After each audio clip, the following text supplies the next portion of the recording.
Please purchase a personal license to remove this message. A recently released research study sheds light on the values of white working-class voters in the United States and the reasons these voters strongly supported Donald Trump in the 2016 presidential election. 3 Researchers from 3 different universities authored the study, titled White Working-Class Views on Belonging, Change, Identity, and Immigration.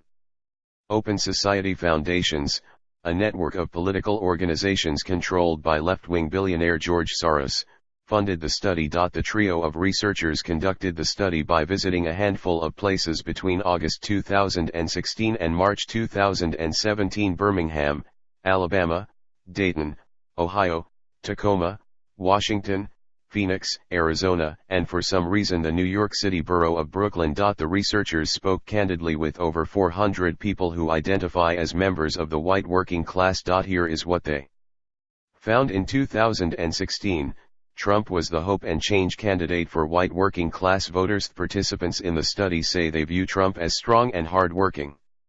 The Trump campaign personified an insurgent, anti-establishment rage against politics as normal, according to the study participants. In many ways, Trump was the hope and change candidate in 2016, as Obama had been in 2008, albeit representing different constituencies. Some Trump voters say they were appalled by some of Trump's statements during the campaign, but they valued that he was a straight talker who appeared direct and honest, in contrast with his opponents during the Republican primaries and the presidential campaign.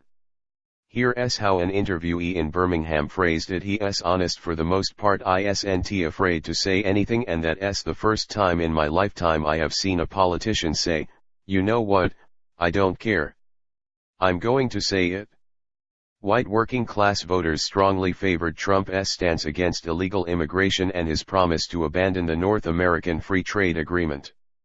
They believe the NAFTA agreement has been the cause of factory closures across the nation. These voters also say they appreciated Trump's many symbolic economic gestures, for example Trump donning a minor's safety helmet at June 2016 rally in West Virginia to promote coal production. Trump hit a very deep, very raw cultural and economic nerve. Large swathes of Trump voters say they feel disconnected and disrupted by the conflation of economic and cultural change, according to the study.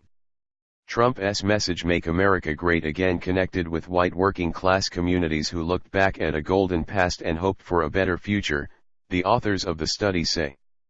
The refrain "I feel like a stranger in my own community" was repeated in each of the case study cities, lamenting the negative changes associated with increased levels of immigration and diversity as well as economic disruption. White working-class participants in the study speak of living paycheck to paycheck as a permanent economic reality. Economic crisis is always close.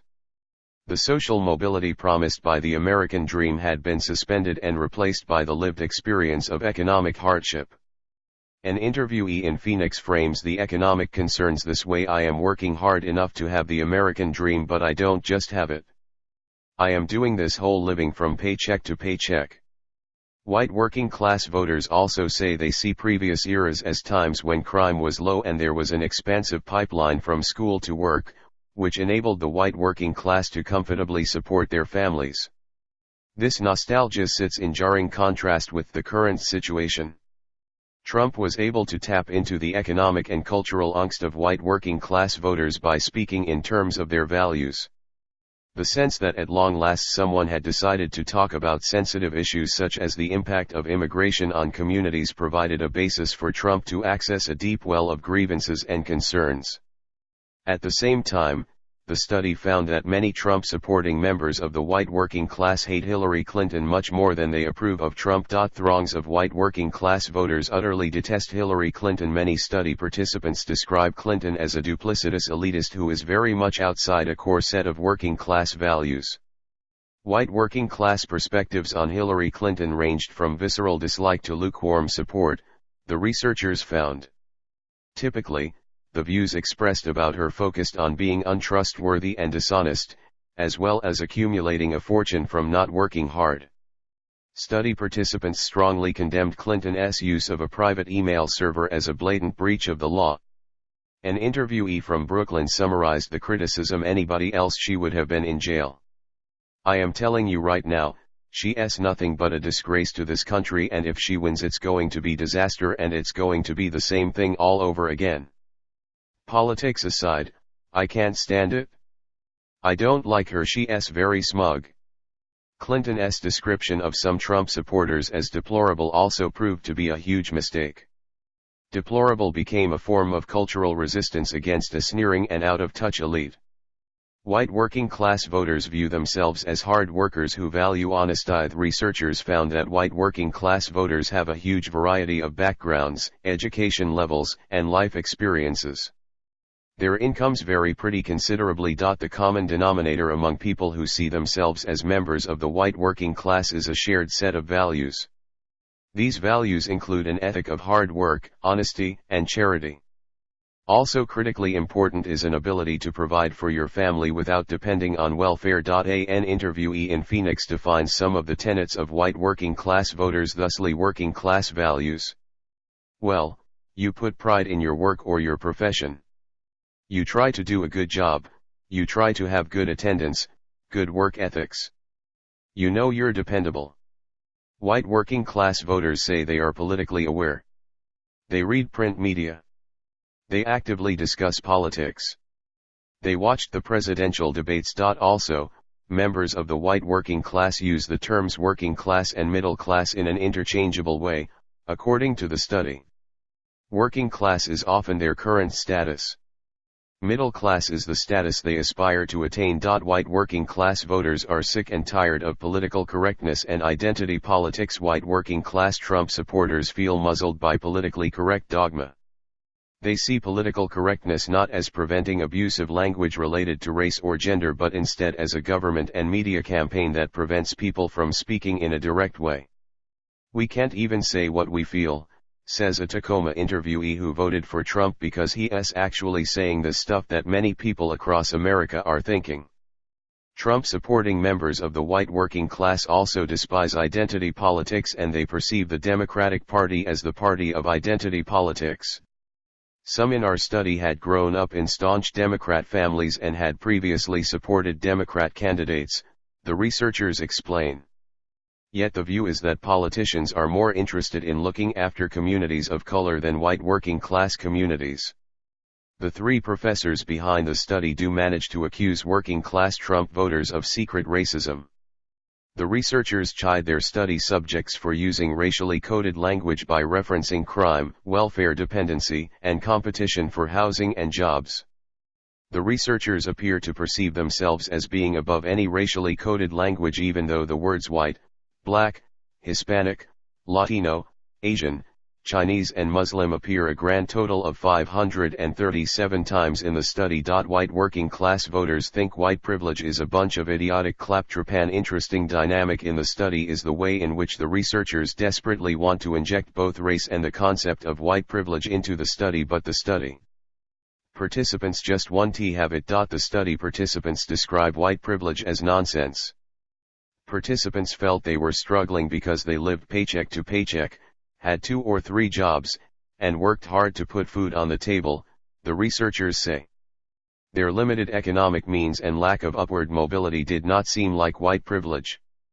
The white working class study participants say they feel like their whiteness is a disadvantage in terms of reverse racism in the labor market, the preference for immigrants as the building blocks for economic recovery, or the way that politicians discounted the contribution of white working class groups in electoral politics. The several hundred participants in the study largely focused on the working of white working class. The white part is definitively secondary to them. They aren't racist, they said, and they aren't interested in agonizing over race in the way that, say, many left-wing activists are.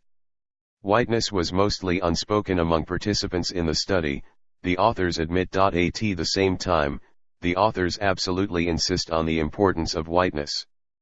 They argue that the lack of concern about race among the study participants can only mean that white was nowhere and everywhere, especially in referring to social change brought about by newly arrived immigrants, or the growth of communities of color. Immigrants and racial minorities were viewed largely as a racial other first and were seen as being outside the working class, The authors contend. The study authors also frequently rely on a somewhat mysterious group of key informers and key stakeholders to pass judgment on the racial motives of white working class people. The study authors do offer some criticism of the key informers and key stakeholders. Our key stakeholders tended to view the white working class as having white privilege as well as being racist, the authors say. It will be challenging for city government and not-for-profits to get beyond this framework, and it may consolidate the view of white working class residents that they are being left behind. White working class voters strongly oppose illegal immigration. White working class study participants say they are not opposed to immigration. They agree that immigration has been hugely beneficial to the United States. However, the desire for law and order supersedes the benefits of immigration. Members of the white working class say they are greatly bothered that the initial act of illegal immigrants on American soil is to break the law, according to the study. They want documented migration to continue and for people to be processed using legal channels so those who pose a security risk can be rejected. Resentment increases from white working class people because, rather than addressing the problem of illegality, government appears to reward migrants by providing support services to ease integration. The authors conclude. Here's an interviewee from Tacoma. Illegal says you're breaking the damn law. Let us do something about that. What are we going to do? We are going to give them some housing, we are going to give them some welfare checks. And who is paying for it? Us. The working class. Immigration also takes a toll on the cultural fabric of white working class communities. White working class voters believe immigrants do not follow protocols of established behaviors, norms, or codes. Some research participants complain that immigrants seem unwilling to speak English. Getting to know people of different racial backgrounds was easier when racial minorities or foreign-born residents shared the working class values, the authors of the study note. The working class has been abandoned or exiled by the Democrats. The three researchers who conducted the study are Stacy Harwood, a professor urban and regional planning at the University of Illinois at Urbana-Champaign, Harris